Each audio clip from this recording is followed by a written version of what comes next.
My name is Andrea Pasmay, and I will be talking about the muted group theory.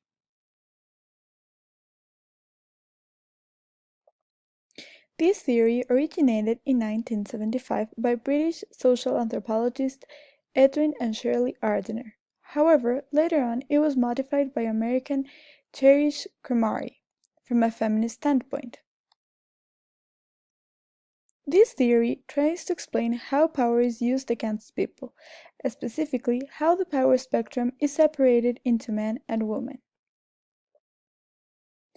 It was based on the premise that language is cultural bound, and since culture is shaped by men because they are the more powerful gender, then they have a greater influence on language. Consequently, only their ideas are accepted, leaving women as a muted group. Basically, the world is created only by men's points of view. This theory is based on three different assumptions. The first one is that because men and women have different perceptions, they live experiences in a different way, therefore performing social tasks differently. The second assumption is that since men have more political power, they have the ability to suppress women's ideas from being publicly accepted. Finally, women are forced to convert their ideals into male language in order to be heard. Later on, these assumptions led to different hypotheses, like women have a harder time expressing themselves in comparison to men. Women have a better understanding of men than men do of women. Finally, even though women can't create words, they are able to create different meanings for words created by men, and these meanings are unknown to men. Ontology questions the nature of reality. In this theory, reality is objective. However, it is created by the dominant group, in this case, men.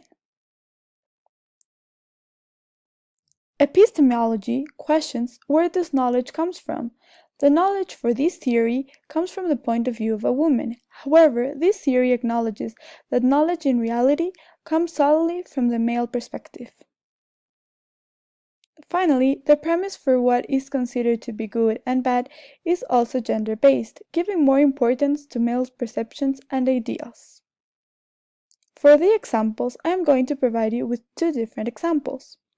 The first one is public speaking. In general, throughout all the cultures, in order for a female to be taken seriously, she must first be relatable to men, by relating her ideals into things that men can understand and accept, such as sports and cars, making reference to these kind of topics. The second example is depicted in the picture.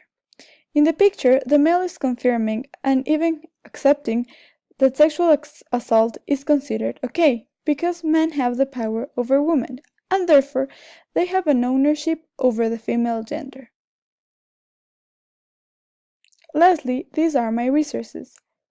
Thank you.